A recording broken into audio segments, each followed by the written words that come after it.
Welcome back to A People's Guide to Publishing. I'm Joe Beal, the founder and CEO of Microcosm Publishing and Distribution. I'm also the author of A People's Guide to Publishing, which distills what I've learned from selling millions of books over the past 25 years. I'm Ellie Blue. I'm the editorial and marketing director here at Microcosm. We are an independent mid-list publisher based in Portland, Oregon, and Cleveland, Ohio. We have over 700 books, over 25 employees, and we make about 40 new books every year. And we distribute thousands of titles from other publishers. We started this podcast so that we can share what we've learned with newer publishers so that you can learn from our mistakes. Or maybe you just want to understand the publishing industry. Authors will frequently ask us why we can't pay them a 70% royalty, just like customers frequently ask why we can't just reprint something that we're sold out of, or, similarly, why we can't give zines away, or any number of other questions. Some of them, sound very reasonable if you don't understand what the limitations on that are. And those reasons are that health and survival under capitalism comes down to two slightly unrelated things. And those two things are profit and loss, which is usually called a P&L if you read business sites or magazines. And they throw that around like it's just something that people know. But really what that is, and they don't really explain it. So it's each project or undertaking, it needs to bring in more revenue than it costs. And that is a fairly simple concept. Otherwise, those costs have to be recovered elsewhere. And that's the nuts and bolts of it.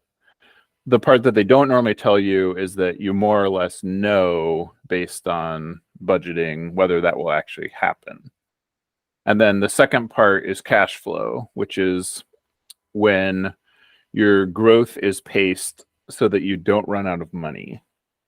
And so because money is replenished, but it has sort of a rhythm to it, but sometimes your money is more staccato and sometimes your money is more legato. And so you need to know which, and, to plan based on what's actually happening.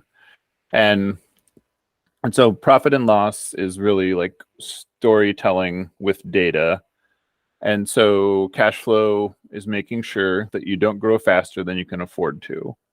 And both of these are things that I pay attention to on a daily basis, though it's surprisingly common that organizations don't have effective ways to measure them or understand the health of each one.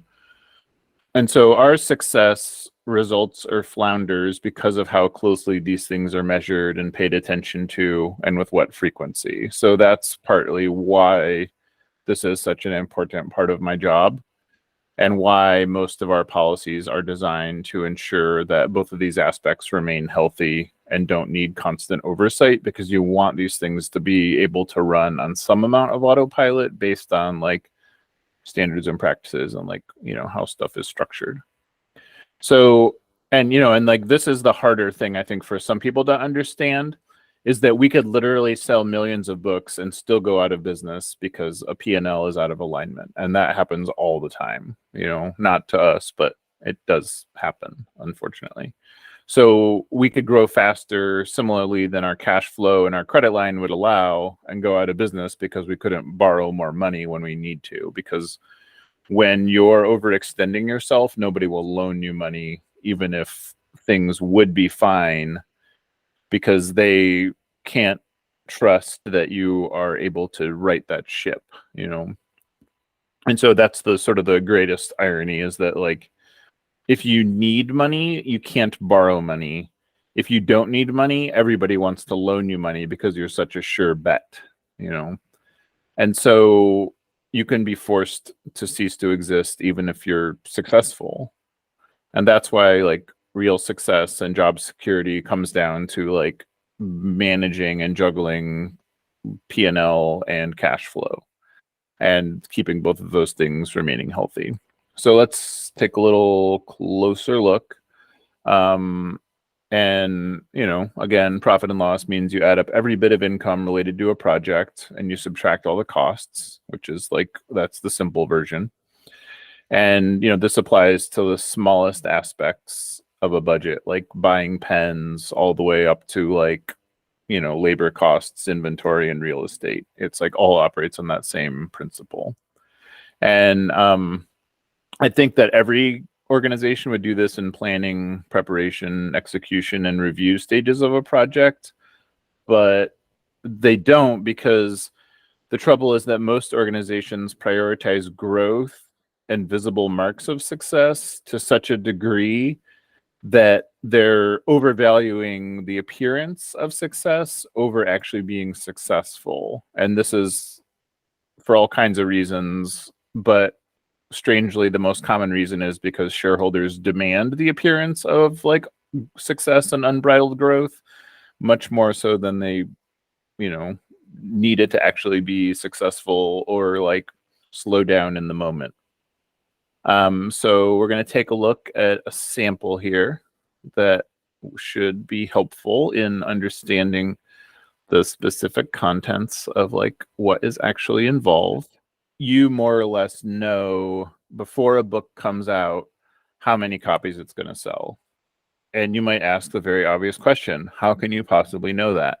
But you know that based on what the comps sell, which are the books that are from equitably sized publishers who have similar budgets with authors of similar stature and, similar amounts of platform distribution and reach and all that.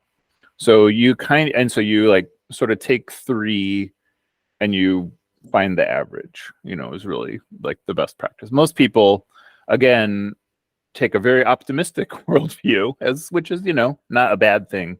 But when you're making a budget or a P&L, an optimistic worldview is actually a pretty bad idea, because you're going to forever be let down, so you want to be a little more, have smaller expectations. And so what we do here is we know what the cover price is. We know more or less what a book will sell. And based on that, we know probably how many ebooks it'll sell. We know more or less how many returns we'll get. We know how many will sell in stores versus on our website. We know how much income we'll make from that based on discounts and what all those things cost us. We know and then based on that, and based on the size of the book, we know what the printing cost will be. And then we know how much budget we have for things like production, design, editorial, things like that. And so we can work backwards until we can balance it. So you might notice that after everything, we'll sell $16,421 worth of this book, column G14. We'll give back $605 in returns. We've paid $4,353 in development, which is what we pay to make the book. That's what our costs are, including everything from editorial to the artwork to everything else. And then we'll pay the author $1,630 in royalties for those. And then this is 3 different royalty structures it's showing you here based on what we could pay in various scenarios. And then that leaves $9,834. However, that doesn't include what we call the bottom line. So that's the part that's our basic operating structures. So that's everybody's hourly wage that goes into touching this book at any stage. So that's selling, that's things like sales commissions, that's things the cost of operating a warehouse. So that we found that the average of that is 48.76% goes to all that stuff. So then you subtract that, or I'm sorry, 48.69%. So you might see here that leaves us 0.07%, which means we make $11.23 on this book is the likely outcome.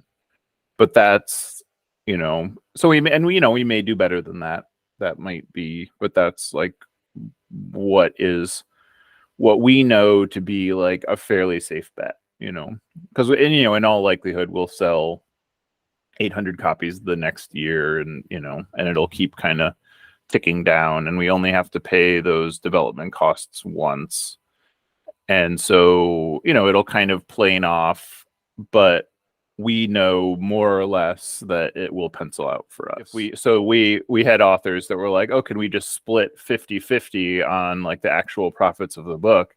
And we had to be like, oh, you don't actually want that, because that is in our favor, not your favor. We could show them that, and how that affected things differently. While there are, aberrations, when you do this for a while and you have some experience, you more or less will know what will be successful or not at recouping, which, like just like making back like what it costs. And we don't make big gambles. Like most of what we do is like a pretty measured consideration, because we don't want, like, it's better to do lots of cool books that we kind of all treat equally than it is to make some big risks and put less into other books, because when you put less into it, you kind of are going to get less out of it. So it's better to be more democratic, and to like do more. And so that's why we do all the little zines and the big zines, and why most of the books are kind of in the 200 pages and below range. Well, that's for all kinds of reasons. But so this helps you to know what costs are reasonable and how to plan and project. And then you can predict, when and which things will go over budget with a little bit more experience. And that's part of it too, where you'll like essentially can, like a P&L, when done well and done honestly, helps you to predict the future. And then you can watch as like budgets go up. When we had published previous books by this author, they were previously published and we reissued them. We would get the rights back from whoever did it. And this was the first book she wrote from scratch. So she said, I'm a New York Times bestselling author. Like, can you give me, an advance comparable to what I get elsewhere? And, and so the P&L is similarly how you do that. It's like you don't want to just say, sure, no problem, that sounds reasonable. You want to be like, can we actually afford to do that?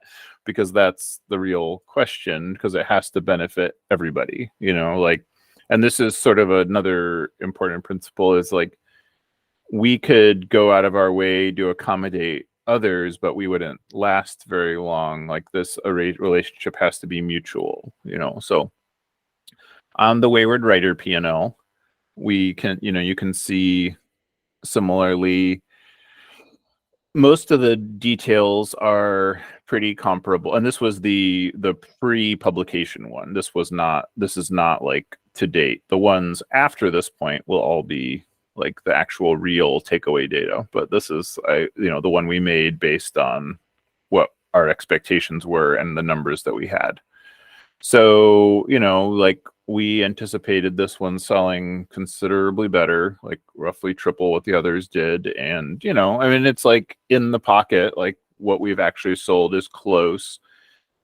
And the other takeaway that I ran into when putting these together was that, I'm like conservative in my estimations on a couple fields, but the thing that struck me the most was that in like G4, the actual cost per book has always been higher in reality that we get paid than what we estimate. Not by a lot, but we tend to get like 3% more than the estimates, which is kind of how you want to do it, But so, basically what this is figuring out is, will we owe her more than $5,000 in royalties, even despite the bigger advance and everything? Like, G20, the net profit line, is higher. Like, we actually did better on this book than we did, and by percentage, that's not just like in dollars, like it actually works out better. Like our And we partly, because she's more accomplished, she needed less in editorial, so like we just didn't have to put quite so much into that, but we had to like make it look respectable, and there were other costs. So a lot of it is we had all the tools that we needed to say like, yes, this makes sense, like this is good for everybody, and it's like cool that we can go toe to toe in this case against her. She was published by Penguin Random House and Simon and Schuster and Hachette, and she was published by Macmillan. I think she might have made the complete Big Five tour and decided after all of that she was like, I would rather work with you. And we were like, oh, that's flattering and cool. And I met her at a party across the street from my house like 20 years ago. So there's, kind of sometimes it's things like that where, it works out. Anyway, I think it was like she had seen our books and, like kind of knew what we were about. And that helps too. So like you have, some degree of mutual respect in a relationship. But again, at the end of the day, that's not enough. Like we have to be able to confidently be like, yes, we can in fact afford to pay you what you earn elsewhere. So we did that, and that worked out. And that book will probably reprint this or within the next year. Yes, Ellie, you have a question. I do. I'm noticing on these P&Ls, and I've never asked this before. I've always just kind of skimmed over it. But there's two sort of sections where it adds up gross profit, bottom line, net profit, and microcosm profit, and they come up with very different answers. Is that two different royalty methods, or what are those? Yes, I explained on the previous one for those paying attention. This one, the top line is, or the 18 to 21, that's on like our royalty structure that's best for 85% of authors, and then the line 23 to 29, that's for authors that sell over 40,000. That's in their best interest, and obviously that's not many authors. And also, how do you calculate the break-even point? I haven't seen that on a P&L before. I think it's on all of them. So, but what it does is it adds our cost per unit, and so that it's basically breaking down. So, oh yeah, I'm sorry, I skirted over a few bits of like boring jargon. So PPB might be the most unnecessary bit of publishing jargon, though I'm sure there are like many popular votes for what that should go to, but it stands for paper, printing, and binding. And I think this like harkens back to the 1800s when those would be done at like 3 separate facilities, that you would like print your cover one place, you would buy your paper from another place, you would get your text printed at a 3rd place, and then you have it bound at a 4th place. And this somehow like made sense, but now all that's like done in one facility. So, but they say, and they still use this like PPB, a unit means like per book, and then PPB total means like the first print run, or the print run that would be, necessary to fulfill these sales. So what that formula is doing is it's taking your freight bill and your printing, binding, and paper, and it's saying how many copies would you have to sell at your steepest discount just to recover your print costs and your freight bill. And that's because once upon a time that was the number we struggled with the most, was those numbers, because in a lot of cases this is an outlier. Like most cases, the books sell 2,000 to 3,000 in their lifetime, and that's like high for the industry. So we need to be able to look at it from, the point of view of like, when do we recover our costs? And, and so this is like, and I think this goes back to an era before we were paying as much as we do now in editorial and advances and production. It's a lot of it is to like get past conjecture. Like, again, the thing about any P&L is like you learn to understand what is reasonable to expect and when, and you get to, you paint a conservative case so that you aren't surprised or disappointed.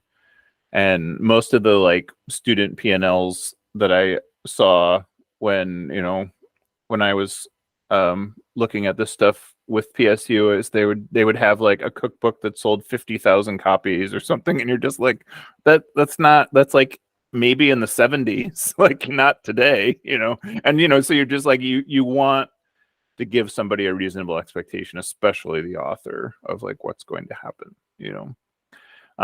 and so you getting back to the second point, in most cases most organizations operate on borrowed money. That's just like how it works for whatever reason. And this creates sort of a different problem and a different illusion, is that you can lose money on quite a few projects for a while because infinite spending just seems possible when you're operating on borrowed money. And it's like you blow up a balloon really, really big, and then you gradually let the air out. And then when all the air is gone, it feels very sudden that you can't breathe, but like it's been closing in on you for some time. And that's really, I mean, honestly, like when people panic and act badly because they didn't prevent it when it was preventable. So, that's those are the two biggest aspects of my job for that reason, is like, so we aren't ever in a panic situation. Like we normally have like a month or two of actual like canary warning that like something is going to go wrong potentially in the future. But there's other considerations too. Obviously, we have to keep more than 30 people working productively years into the future, because that's how far forward publishing works. So books that we acquire today, they don't roll off a truck for 2 to 3 years.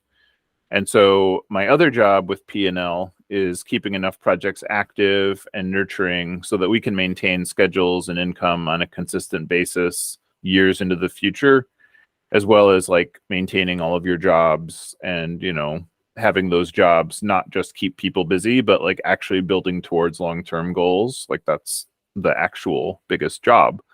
And so, because it's really easy to keep people busy, it's harder to keep them busy in line with those goals. And so the simplest example of this is like with the warehouse expansion, and not just because it's like the most expensive set of budgets I've ever had to work with, but because it like in some ways simplifies it. So, we can look at the costs, and then we can break that into monthly costs. That's like pretty much the same. And on a book P&L, the largest costs are usually editing and printing, and then followed distantly by design and production.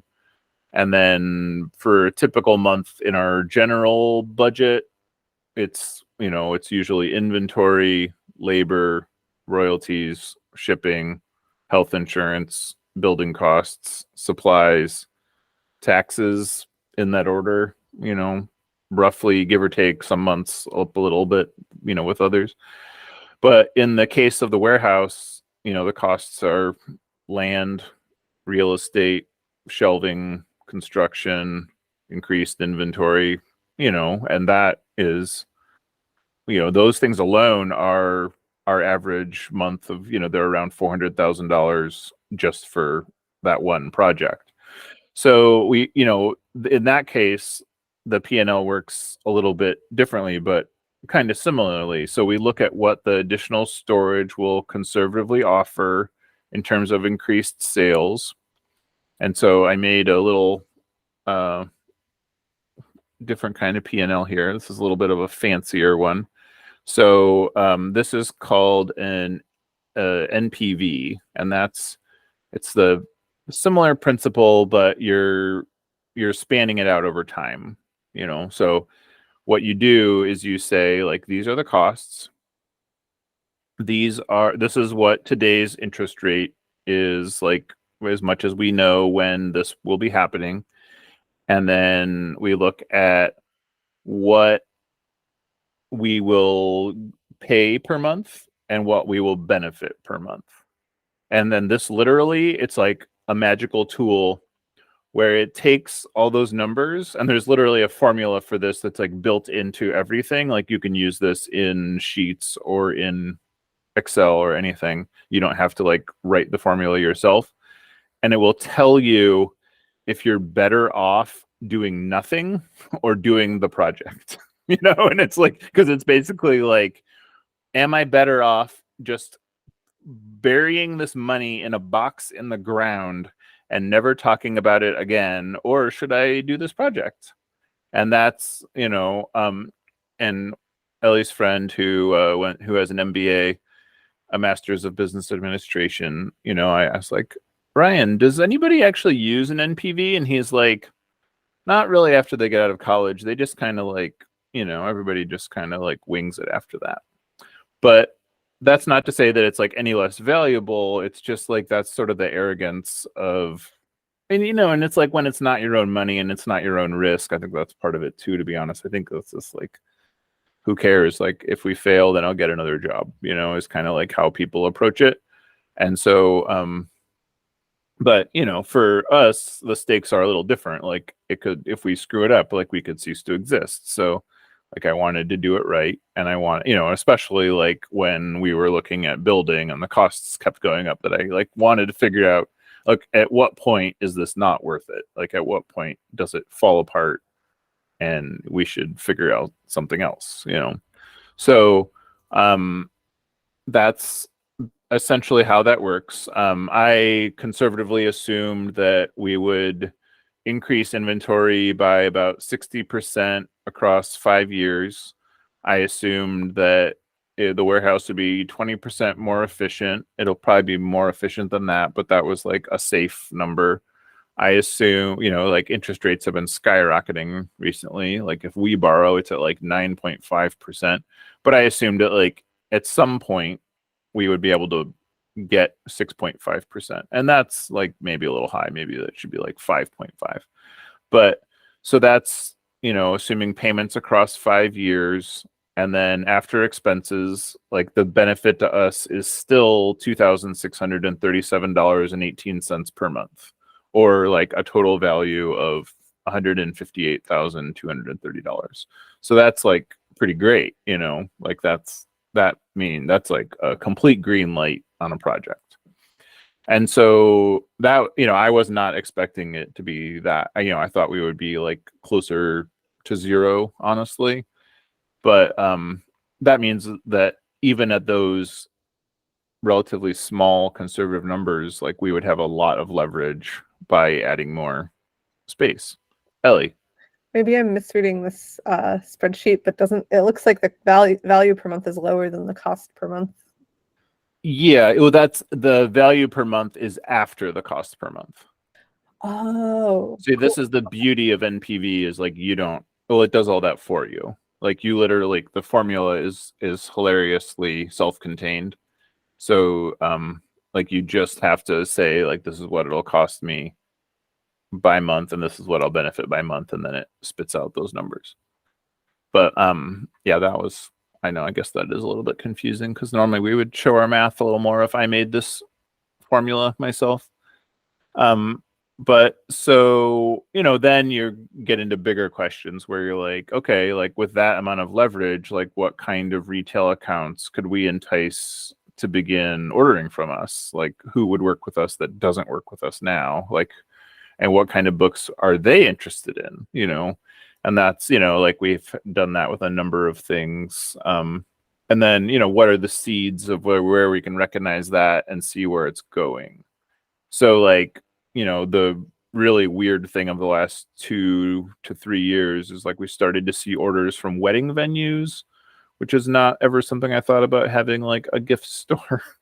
But that seemed like a viable set of retailers, even though it's like not my passion, but like other stores would order those titles as well. And like, we could get like edgier ones. And, we didn't have room a year ago because we needed to be like aggressively using space for books about houseplants and Wicca. So like, we couldn't be bringing in stuff like that. But so then, I created the math to figure out the opportunity costs for using space. And then similarly, when we buy a book, we have to look at all the costs, the cost of inventory, the cost of data, the cost of fulfillment, cost of reputation, cost of space, cost of what we could have otherwise used that money and space for, like opportunity cost. And then that one too, in most cases, it pencils out really nicely. Like we make minimal inventory investments and then we reorder as we see movement. The computer handles all that pretty conservatively. And we build upwards slowly. And then this mitigates risk and increases opportunity.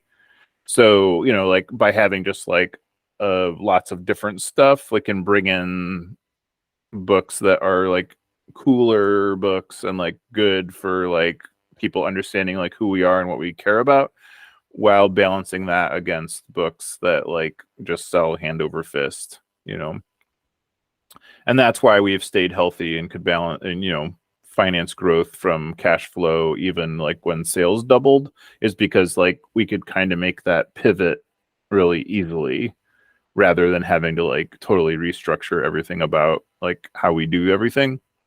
But the problem became that like there was no way that a person could accurately oversee.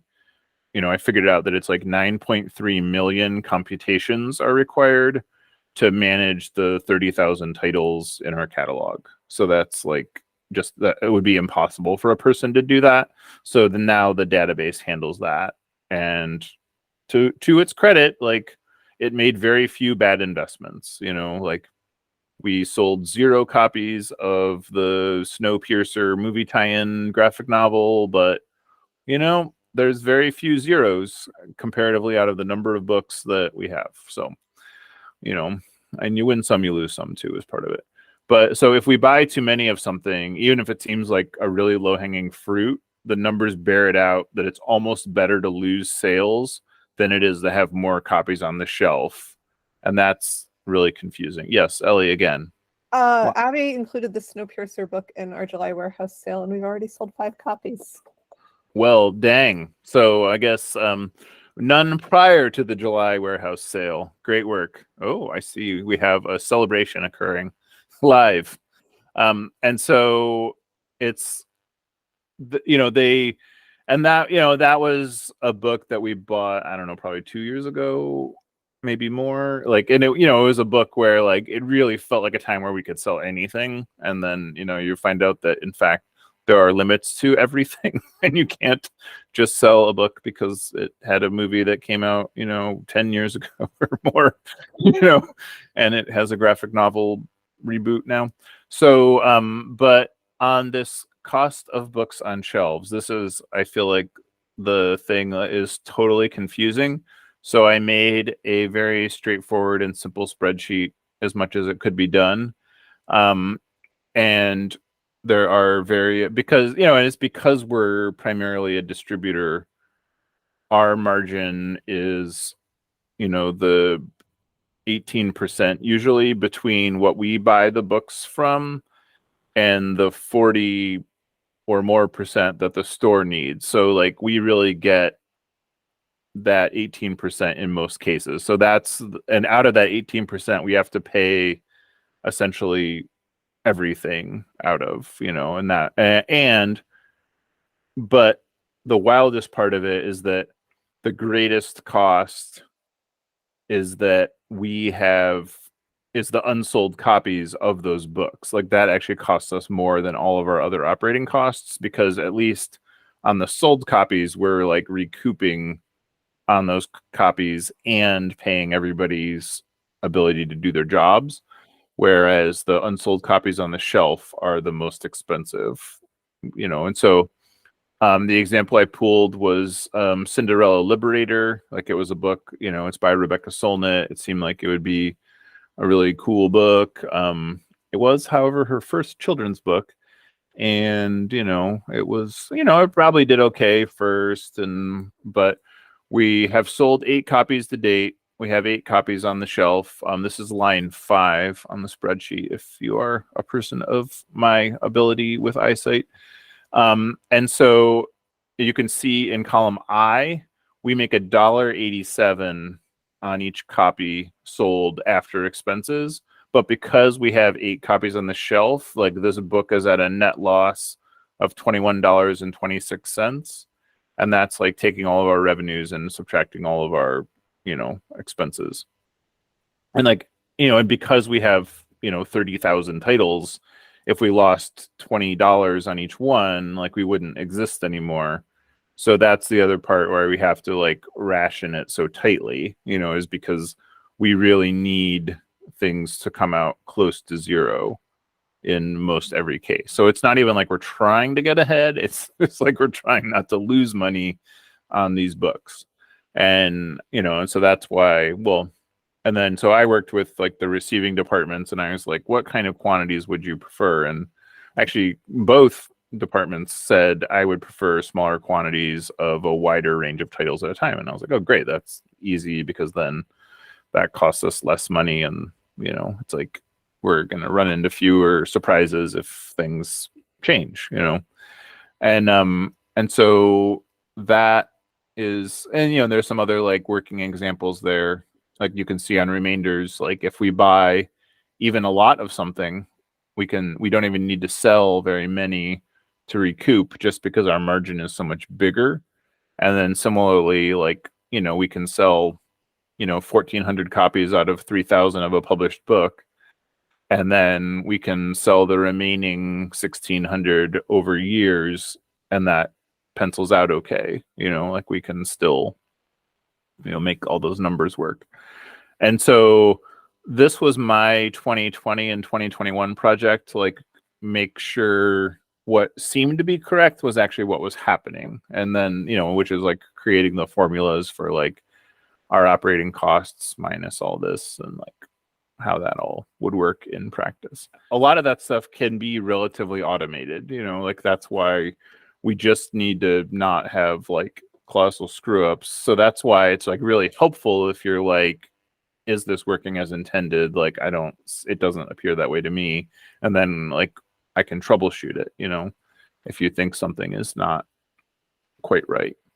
And, and this is similarly why it's sometimes better to lose sales than it is to have copies on the shelf, as much as that is baffling.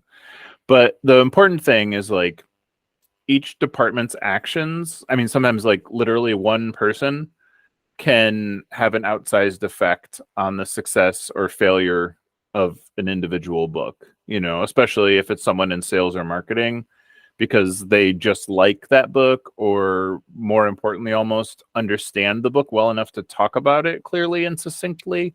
And so, if you're just simply better at explaining a book to readers or sharing infectious enthusiasm, and then if you like it and if you understand it, and then that compounds because, we have, our reach is somewhere around 89,000 customers. So then, they're not all going to get it, but like, more of them than would usually. And so that's why that can have an outsized effect. Or, it's similarly, if we use too much meaningless language, then like we're not credible, or it's like kind of unclear what it is and who it's for. And I swear, like, that's the most important part of publishing, is like, what is the value proposition? Who is that book for? Why do they care about it? If you can like spell all those things out in the title and on the cover, like that's all you need to do, then you just need to like actually make it available. So, and tell people that it exists. So, and then as Ellie foreshadowed somewhat ominously, in situations where we have thoroughly too many copies of something, we made super packs. This was something we innovated about 18 years ago, give or take. I can't remember exactly. Maybe more, probably more than that. And that was the first ones were literally like developed around things where like, here are the things we can't sell. Please buy them at a super discount, And then I think it was called like Too Many of This or something. And they all sold out, It's like kind of incredible. I think the first one we had 11 copies, and it was like within 2 months we sold them all. So that was like, it was 11 copies of all of the books, so that was fantastic. And then, but the reason that works is like we can repackage contents of existing inventory and simultaneously get rid of overstock while we mitigate losses on titles that never recouped. So like we can make money back on books that are in the hole while we get books out of here that simply we have too many of, and that's sort of the beauty of it. So like in the July super pack, there's like about half a dozen books that we made our money back on, but we have too many copies. And then, but Riot Women is at a loss, so that's the one where we put all the money into. Yes, Ellie. I have an anonymous question to share. We have a worker who believes that the specific title of ours that doesn't sell very well, if it had a different cover, that it would sell much better. Is this the kind of tool that we could use to make a determination like that? We could, yeah. The super pack would be a great way of doing that. And I mean, and I've tried to figure out a legal way to do this with like books that we don't publish for years, because like there are like some copyright concerns if you are like repackaging somebody else's stuff. But like we can probably figure out a way to do it, like maybe like a dust jacket with like holes around the title or something like that. Like there's ways. But yeah, I this is something that I have long tried to figure out, books with bad covers or bad titles that like we can hopefully fix. Yes, love those ideas. Send them anonymously or not. But speaking of Riot Women, we're going to take a closer look at that one. And see what happened there, because that is, as you saw in the previous examples, like a typical book, it recoups and breaks even around 1,200 copies sold. But that doesn't always happen. And this one was kind of staggering what happened here. So, as you can see, we initially sold 1,235 total copies, 747 of which were returned, and we sold 29 ebooks. And so the total sales, minus the returns, which were more than half, I will remind you, can't say that one enough times, minus the development is a negative number. And then we have a negative gross. And then on top of that, we have a negative bottom line.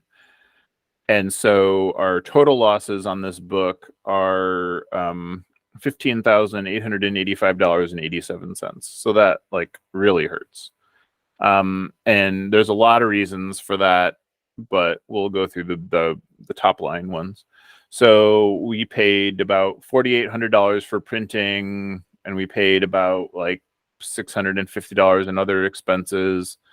And then, but we paid about $10,000 in employee staff time for this book, mostly in editorial.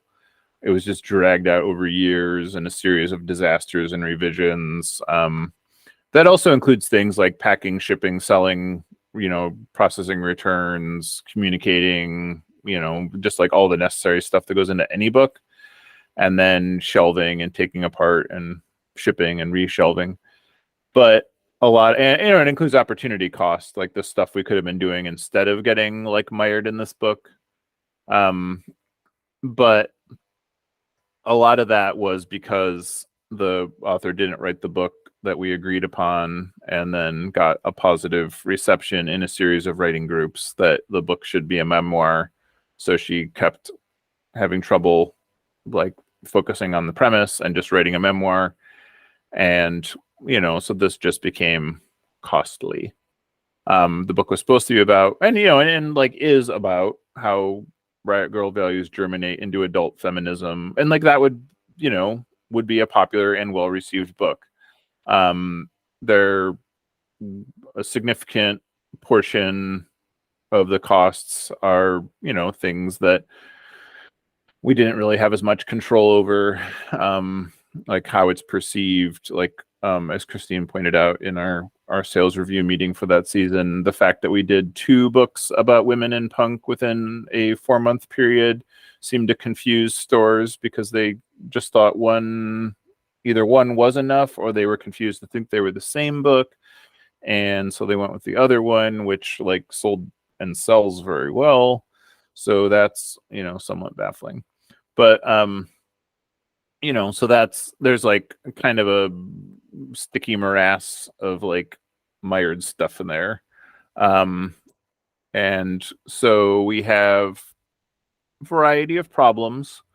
And you know, but a lot of it was that in the end the author didn't support the book, you know, that because I think she didn't feel as enthusiastic about it after going back to like what it was supposed to be. So lots of stuff going on there. But we can recover our losses in the way we talked about with our super PACs, because and when we have a Kickstarter coming out for her new book next month, maybe this month, and then so we'll have copies of this book in that as well, so then we can like sort of recoup on this book that way too. And I would have printed fewer if but the enthusiastic response for it initially was sufficient that I was like, oh, this could actually be like a book that does well for us, but that wasn't how it shook out. But you kind of can't know if people are enthusiastic. You kind of can't know if that enthusiasm will hold or wane. We have some questions in the comments. Abby asks, does this factor into decision making for future similar titles or future titles from that author, if at all? A very timely question. Whew.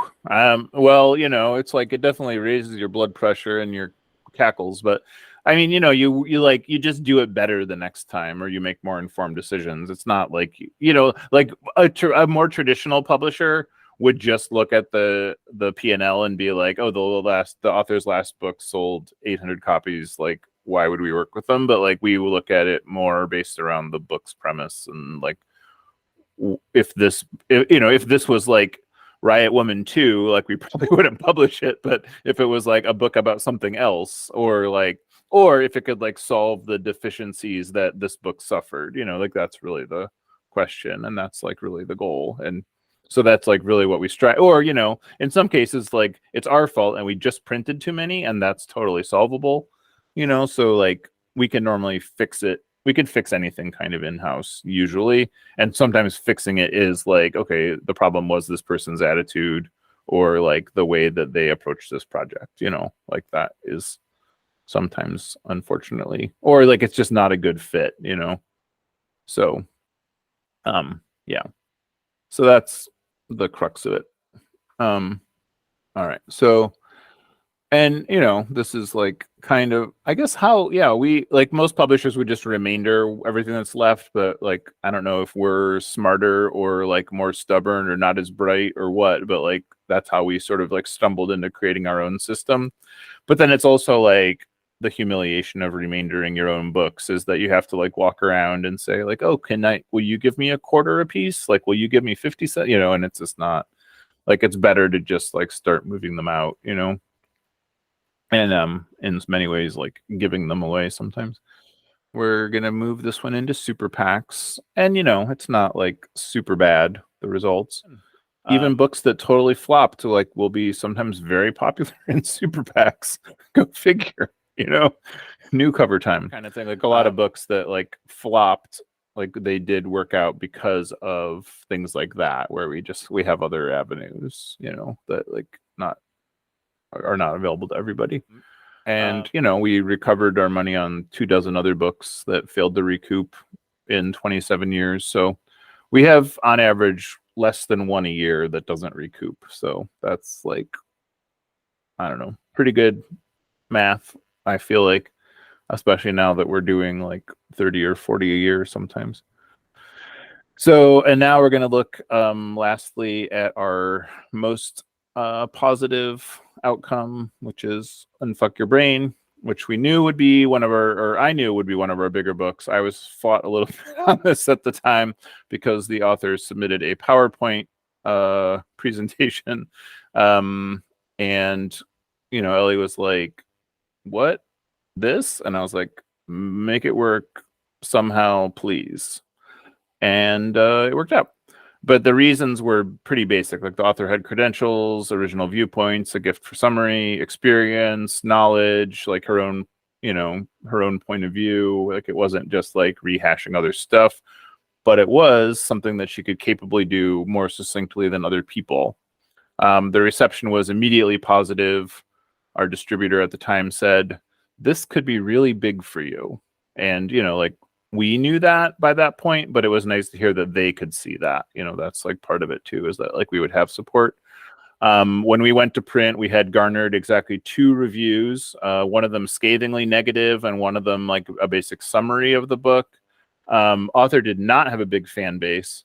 Oh, well, okay. Well, I guess that's true. She had many zines, but she had no platform. She had no, like, we acquired this book when she had nothing. Like, she had nothing in print. Like, she had actually been turned down by quite a few publishers. And so, so she was kind of surprised how easy it was for us to take it. But point being, all of the zine, yeah, we built that fan base, I guess, is the thing, like with the zines, and like that was all something we developed after we acquired the book, and that was because she was like game for that. And so a college newspaper said that the book was terrible, the author was trying to sound cool, and they recommended not buying the book. The other one was basically like, this is a book about mental health that like summarizes all of the basic aspects, and you're like, wow, they really make this stuff sound boring. But so instead, and this kind of moved us away from publicity as a strategy, because it had just like, we spent a bunch of money on that, and like the trades all ignored us. They didn't like talk about this book until after it had come out, and then they talked about it like they had always been supportive of it. So instead, we launched a Kickstarter campaign just as Ellie and I were going on tour. We do Kickstarter projects not as a form of fundraising, but as a way of reaching an audience. And I think that is the major reason this book was quote unquote discovered or buzzed or whatever modern language you would want to put on it. Typically, we pre-sell 300 copies of a book on a Kickstarter. And then we discovered that a lot of people were finding out about our new books that way. And then so when we didn't do a book on Kickstarter, they would come and be like, oh, why didn't I ever hear about this one? And then so we realized it was more important. And so a lot of this is, it works like a funnel where you have like a wide top and then it narrows as you go down. And so what that's doing is, we're saying like, here, people, we are Microcosm and we make books, and you can learn about us this way. And so you might be interested in other books that we make. And that's like what is called the funnel. And so, this way, this is the real value of Kickstarter. It's not about fundraising. It's not about anything other than like introducing people to like our platform. And that is like, as opposed to Amazon or as opposed to wherever else, because the beauty of Kickstarter is they don't like stay and live on Kickstarter. They come to you and they have a relationship with you rather than, or in addition to Kickstarter. And so that, and we really plan those around like when the author can be involved in the promotion and what projects like we sort of know will be popular on Kickstarter, and Kickstarter advises us on that. And really though, the number one driving factor is like readers' emotional investment in the author and their work. Like that really above all is what drives people on Kickstarter. And then, like obviously when they get the books, they have to like the books if they're going to keep buying books from us. But prior to that point, they're like, oh, well, now they say I love Faith Harper, but at the time they were like, who is Faith Harper? So this has been really like how we've structured our plan, and that's worked really well. So we really just fund like 30% of the actual costs of the total book. Like we don't actually try to fund publication, because that is way too hard on blood pressure, and it like is way too stressful, and it takes so much time away from like actually doing more important things, because again, this isn't like a primary fundraiser. This is like a way to introduce new people to Microcosm. So, I've often joked where I'm like, oh, the goal should be $1 for this next project, but like, you don't want to go too low, because then, it's like, it doesn't make sense. So, but with Unfuck Your Brain, it was something like 1,700 people discovered us through that. And then like a lot of them are continued backers and supporters and customers, So And the other major advantage is then we don't have to compete for shelf space against every other publisher on the planet who tends to fight for the exact same shelves in the exact same stores on the exact same subject categories. We can just go over here and do our own thing and bring in new people to read books who maybe didn't even read books. And that's been the number one thing that, we've found over and over and over again, is that like we aren't competing with the bookstores, we're adding this in addition to the bookstores. And so pre-orders in the bookstore channel for Unfuck Your Brain were about 2,000 copies in 2017, which compared to about 1,000 for our typical book. So we increased the print run from 3,000 to 5,000 to 7,000. And by the time the first printing arrived, we had sold every copy. We began running into payment problems and billing discrepancies with our distributor, and we lost a lot of sales through that process. And eventually, we ended up severing that relationship as a result of that, which was unfortunate because they saw the value of this book. But we realized that it would be more economical to provide all of the same services that the distributor does. Thank you, Christine. You were the first one to really push that. And you were right, maybe more importantly. And so, and the total lifetime expenses over 7 years on this title are over $444,000, which is kind of wild. And so we did have to do significant rewrites, but it wasn't anywhere near as expensive as Riot Woman. And a lot of it is just because it just keeps selling. We sold so many foreign rights. I think we're going to cross 40 different languages and countries that it's licensed to this year.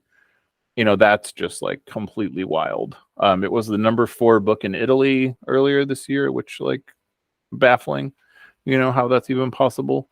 And we sold a lot of ebooks too.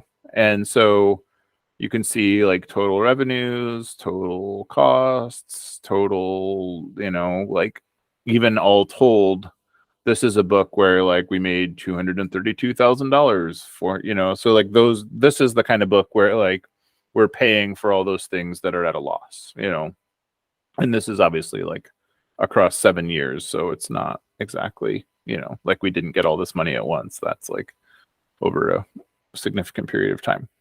And so that's how, and then, things like that also help when we're behind on paying our bills and things like that. So we've sold about 5.51 million copies to date, the majority in audiobooks, but we have sold over 200,000 in print, and that keeps going. And we continue to print 15,000 at a time. Anybody that works in Cleveland can probably tell you, and sell them briskly 7 years later. And actually picked up in the last few years, which is kind of wild. And, there's kind of no end in sight. So we knew this would be a successful title from day one, but we didn't know it would be this successful. That was really the surprising part.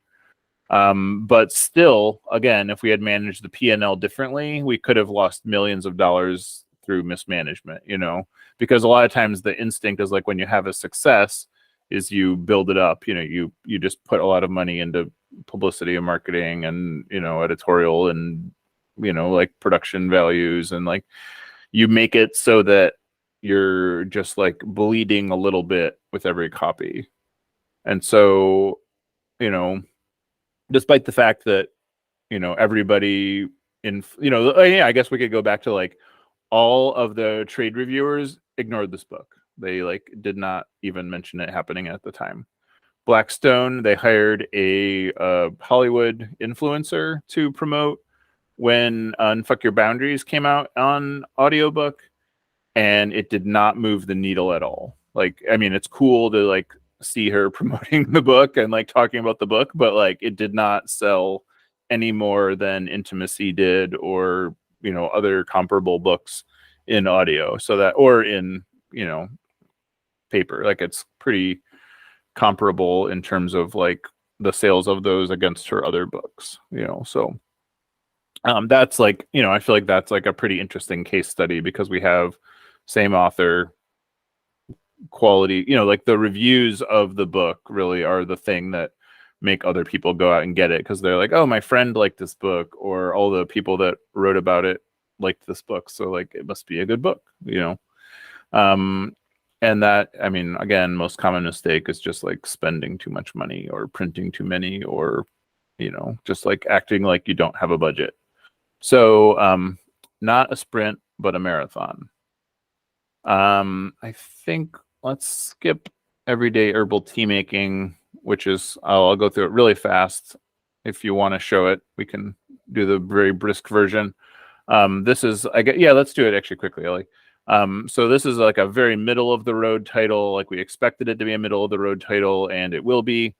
Our total costs were $5,578.62. We didn't really expect it to sell more than 1,200 in advance, and all told, it sold 1,268 in its first 3 months. So that's like, wow, you know, we underestimated by less than 5%, you know, so that's great. And then we shipped about 300 more since then. So like we're right in the pocket. Total income, $5,705.28. So like we've recouped. We're going to sell probably half of that through the rest of the year. And then we'll probably sell like a pretty steady amount year over year moving forward. And we don't have further costs other than like royalties and printing. So like that's a pretty good, like we don't need this book to have big sales spikes. We just need like people to continue caring about tea, you know. And this is what's called like a mid-list seller, where you can just kind of like effortlessly maintain it, you know. There's few surprises, and that's good because surprises are usually bad, you know, believe it or not. Unfuck Your Brain is truly an aberration in that way. The thing we learned most from the past 10 years, aside from the need for frequent redirecting an author, is that like editorial costs do not create more value beyond a certain point. Like if you have too little editorial, the book doesn't have credibility and it like reads kind of painfully and it's like not really pleasurable or pleasant to read. But if you spend too much on editorial, it doesn't actually improve any of those things beyond a point. So like we have like a like acceptable level of typos and, you know, things that like we've kind of calculated into that. Because the weirdest thing is that like you would think that, and a lot of people that read the books and complain about the books like think that we would do better if we like were more thorough with that. But when we've done it both ways, and it doesn't actually sell more short term or long term to do more thorough editorial. So that's like another interesting experiment we've done as well. It's really like the book's central premise and the reader's emotional relationship to the author that is like what creates the sales, you know. So there is that, and there will kind of always be that as the bottom line of like why people love a book or not. So, you know, we safely focus on books where we have an audience that we know how to reach with our existing network's reputation and credibility. And I hope that like with each of these examples, it could help you brainstorm solutions that are practical, cost less than they bring in, and don't carry disproportionate risk. So like thinking about your job in this way, you can bring ideas up. You know, most like big ideas, they don't really pencil out. They carry significant risk and they usually bomb. But this isn't to say that you shouldn't bring up big ideas, because not all big ideas are expensive and not all big ideas are bad. So most can be workshopped into workable ideas. And, you know, most importantly, some big ideas quietly germinate into like a perfectly formed idea. So, or they're perfectly formed already. So like, you know, how can we do something else that is similar to what we already do? How can we apply an existing successful process to another book or another area of our operation? And then P&Ls apply to every department every day, all the time. You know, when warehouse construction was going to go over, we had to look at it and realize that every book would then be sold at a loss. So we had to create a new plan. And, you know, it's the same reason we can't knowingly spend more on production or editorial on each book, because it would mean that it would make more sense not to publish the book, because every copy would be sold at a loss. And so putting too much labor into any department means that we have to increase the output of that department over a specified period of time, or the rest of the staff is literally paying for it. So conversely, as long as we're buying the right new titles, the only limits on them needs to be based on not growing faster than we can fund it or have a place to put them. So rather than like a per project or a per week budget, we really need to look at it as like, will this pay for itself before we run out of money, you know? So we only need to be buying the right books, meaning that the books that make sense to stores that order from us. And when a company goes bankrupt or closes down an aspect of its operation, it's almost always because the P&L doesn't add up, you know? And there's more advanced ways, like we talked about with net present value, and, you know, you can yield better results than doing nothing. That's the goal. It can feel silly, but like it's often the best baseline comparison. And then having these conversations with the person that you report to, you can understand the multitude of considerations and like how these systems are built and why some things work and other changes would create too many problems for too many people. And those are the sort of the other side of the considerations. So like when I get lost and I start to worry and I'm like, oh no, what's like, is everything okay? Like I step back and I get organized. So I go back to the plan and I say like, is this working? Like, has the budget gotten out of control? You know, is this going to cost us more than we can risk or afford? And then I make changes and then get it back on budget or on schedule if that needs to be done. Usually it's just like I need to immerse myself in the materials to see that everything is actually fine. And, you know, I'm usually not fixing anything in the moment. And almost more importantly, like it makes me feel better to like remedy that through like looking at it and understanding that things are actually okay, because I can see where things are working. So profit and loss is a tool, and it's useful because it helps you to tell a story with data. You can predict the story, you can see what actually happens in practice, and then you can use it to tell a more accurate story in the future, which, you know, doesn't mean cutting off the author necessarily. It means like making better choices around working with that author.